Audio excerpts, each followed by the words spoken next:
नमस्कार दोस्तों, स्वागत है आपका हमारे channel exam helper job updates 2.0 पर। दोस्तों, आज से हम इंडियन पॉलिटी स्टार्ट कर रहे हैं, जिसके अंदर कंप्लीट भारतीय संविधान को देखेंगे। काफ़ी इंपॉर्टेंट सब्जेक्ट है आपके एग्जाम्स के लिए। इस सब्जेक्ट से आपके हर एग्जाम में क्वेश्चन बनते हैं। तो चलिए, इसमें सबसे पहले हम देखेंगे भारतीय संविधान का विकास कैसे हुआ, संविधान सभा के बारे में, प्रमुख समितियों के अध्यक्ष के बारे में। तो चलिए वीडियो को स्टार्ट करते हैं। सबसे पहले जान लेते हैं संविधान क्या है या संविधान किसे कहते हैं। तो किसी देश की सामाजिक, राजनीतिक, धार्मिक एवं सांस्कृतिक व्यवस्था को सही ढंग से सुचारू रूप से चलाने के लिए उस देश की संविधान सभा द्वारा कुछ नियम और कानून पारित किए गए होते हैं। उन्हीं नियम और कानून को एक तरीके से संविधान कहा जाता है। भारतीय संविधान के विकास की बात कर लें तो भारतीय संविधान का विकास ब्रिटिश शासन काल के दौरान जो अंग्रेजों ने नियम और कानून बनाए थे, वहीं से शुरुआत हो गई थी भारतीय संविधान के विकास की। कैसे? क्योंकि देखिए, अंग्रेजों ने हम पे शासन करने के लिए, हम पे गवर्न करने के लिए कुछ नियम और कानून बनाए थे। उन्हीं नियम और कानून में से जो नियम हमारे काम के थे, जो नियम हमारे लिए लाभदायक थे, उसके अलावा कुछ विदेशों से हमने जो नियम विदेशों वाले अच्छे थे, उनसे हमने कुछ नियम उठा लिए और सबका एक कलेक्शन बना दिया, जिसे एक जगह संकलित कर दिया गया सभी नियमों को, और उसी के अनुसार पूरे देश की व्यवस्थाएं को चलती हैं, व्यवस्थाओं को संचालित किया जाता है। तो देखिए, भारतीय संविधान की बात करें तो इसकी शुरुआत आपकी रेगुलेटिंग एक्ट 1973 से हुई है, क्योंकि अंग्रेजों का जो शासन काल था वो यहीं से स्टार्ट हुआ था। 1773 के बाद ही उन्होंने सबसे पहले देखिए रेगुलेटिंग एक्ट लेके आए। उसके बाद उन्होंने Pitt's India act, charter act और भी ढेर सारे एक्ट वो लेकर के आए। लेकिन इसमें से हम जो भी इम्पोर्टेंट चीज़ें हैं उनको कवर करेंगे।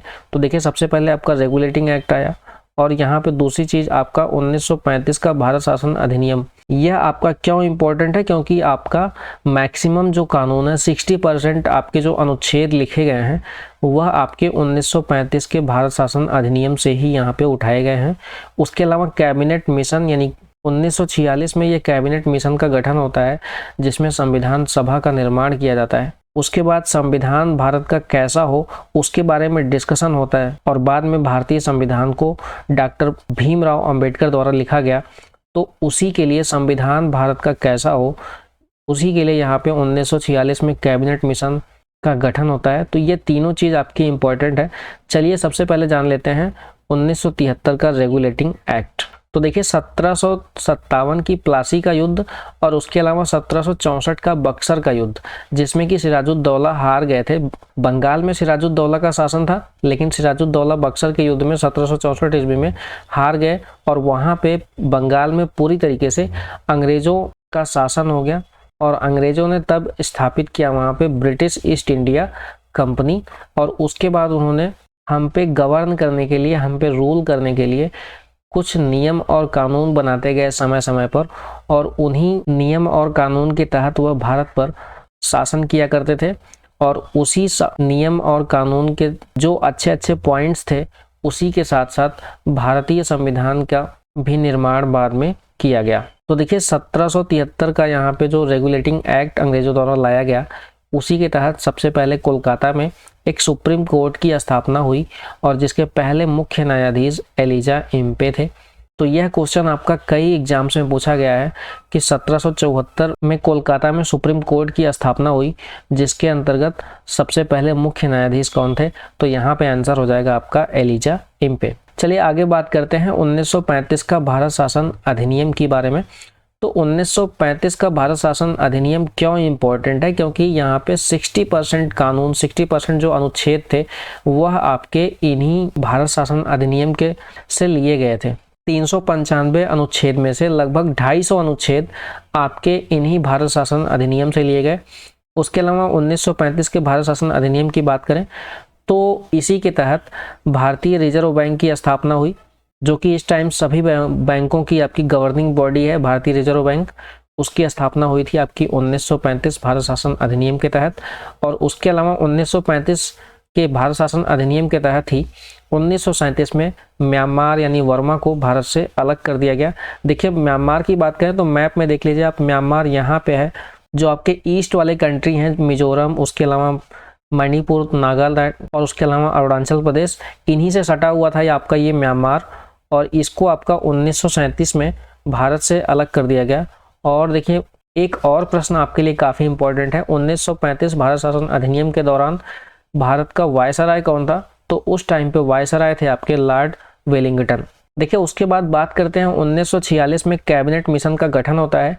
यह गठन क्यों होता है? क्योंकि उसी के बाद भारत में भारतीय संविधान की बात होती है, भारत में कैसे रूल किया जाए, भारतीय उस पर कैसे रूल करें, तो उसके लिए भारतीय संविधान के निर्माण के लिए संविधान सभा का गठन होता है। और संविधान सभा की बात करें तो इसमें कुल मिला के 389 सदस्यों की संख्या थी, जिसमें कि आपकी 292 ब्रिटिश प्रांतों के प्रतिनिधि थे और 93 यहाँ पे देसी रियासतों के प्रतिनिधि थे और 4 यहाँ पे चीफ कमिश्नर थे। देसी रियासतें क्यों? क्योंकि यहाँ पे देखिए इंडिया के अंदर कुछ राजे रजवाड़े आपके शासन किया करते थे, जैसे कि आपका जूनागढ़, हैदराबाद, उसके अलावा राजस्थान में कुछ यहाँ पे राजा लोग थे, तो उन्हीं से आपका देसी रियासतें बनी थी।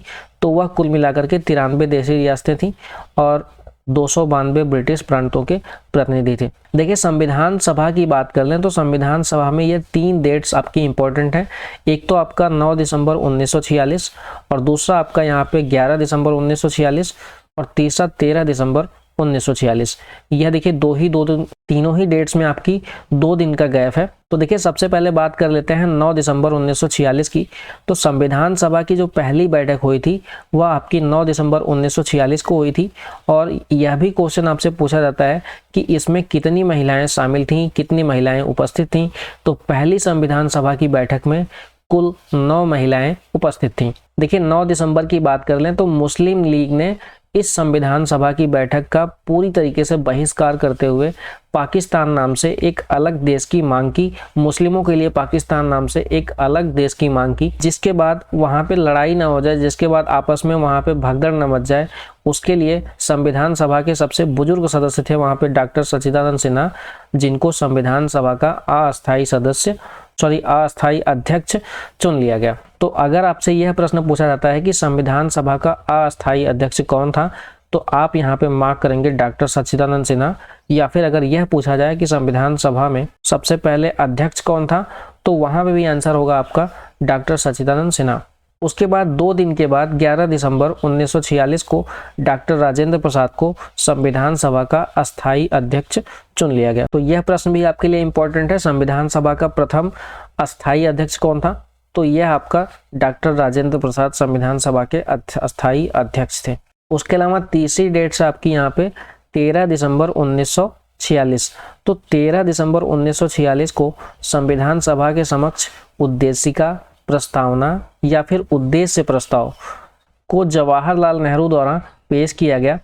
और उसके बाद 22 जनवरी 1947 को इस उद्देशिका यानी प्रस्तावना को स्वीकार कर लिया गया और संविधान बनने की कार्यवाही इसके बाद शुरू हुई। देखिए यहाँ पे तीनों ही चीजें आप याद रखें, उद्देशिका या फिर प्रस्तावना या फिर उद्देश्य प्रस्ताव, तीनों ही आपका एक ही चीज है। और इसको संविधान सभा के सामने पेश किसने किया था? जवाहरलाल नेहरू ने। कब पेश किया? 13 दिसंबर 1946 को। और उसके बाद इसे एक्सेप्ट कब किया गया? तो 22 जनवरी 1947 को। और उसी के बाद आपकी संविधान बनने की कार्यवाही शुरू की गई। देखिए अब बात कर लेते हैं संविधान सभा के समितियों के अध्यक्ष कौन कौन थे। तो संविधान सभा की बात करें तो ड्राफ्टिंग कमेटी यानी प्रारूप समिति के अध्यक्ष थे आपके बाबा साहब डॉक्टर भीमराव अंबेडकर जी। और उसके अलावा प्रांतीय संविधान समिति के अध्यक्ष थे सरदार वल्लभ भाई पटेल। संचालन समिति की बात करें तो इसके अध्यक्ष थे आपके डॉक्टर राजेंद्र प्रसाद। संघीय संविधान समिति के अध्यक्ष थे आपके पंडित जवाहरलाल नेहरू। और राष्ट्र ध्वज संबंधी समिति के अध्यक्ष थे डॉक्टर राजेंद्र प्रसाद। झंडा समिति के अध्यक्ष थे JB कृपलानी। देखिए उसके बाद आपको पता ही है संविधान सभा में जो पहली बैठक हुई थी आपकी 9 दिसंबर 1946 को, उसमें मुस्लिम लीग ने उस संविधान सभा का बहिष्कार कर दिया और पाकिस्तान नाम से एक अलग देश की मांग कर रहे थे। तो यहाँ पे 3 जून 1947 को यह ऐलान कर दिया गया कि भारत का बंटवारा होगा और इसमें 2 देश यहाँ पे बनाए जाएंगे। एक तो होगा आपका भारत और दूसरा होगा पाकिस्तान। और पाकिस्तान का स्वतंत्रता दिवस 14 अगस्त 1947 को मनाया जाएगा और उसके बाद 15 अगस्त 1947 यानी एक दिन बाद यहाँ पे भारत का स्वतंत्रता दिवस मनाया जाएगा। तो देखिए देश के विभाजन के साथ ही संविधान सभा का पुनर्गठन किया गया और यह डेट इंपॉर्टेंट है। 31 अक्टूबर 1947 को संविधान सभा का पुनर्गठन किया गया, जिसमें कुल सदस्यों की संख्या यहाँ पे 299 थी। जो पहली बार संविधान सभा का यहाँ पे गठन किया गया तो उसमें सदस्यों की संख्या 389 थी, क्योंकि यहाँ पे सिर्फ एक ही देश था, भारत और पाकिस्तान एक ही देश था। लेकिन यहाँ पे 3 जून 1947 को जब ये अलग कर दिए गए दोनों देश, तो यहाँ पे देखो सदस्यों की संख्या कम हो जाएगी, जाहिर सी बात है। तो यहाँ पे एक कम 300 में से 299 यहाँ पे कुल सदस्यों की संख्या थी, जिसमें आपके 229 प्रांतीय सदस्य थे और 70 देशी रियासतें थीं।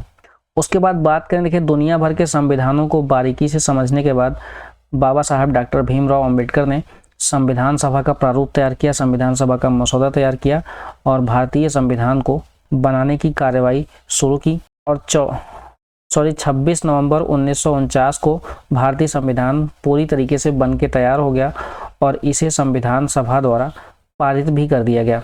क्योंकि 26 नवंबर को यह आपका संविधान बन के तैयार हुआ था, इसीलिए संविधान दिवस जो है 26 नवंबर को मनाया जाता है हर साल।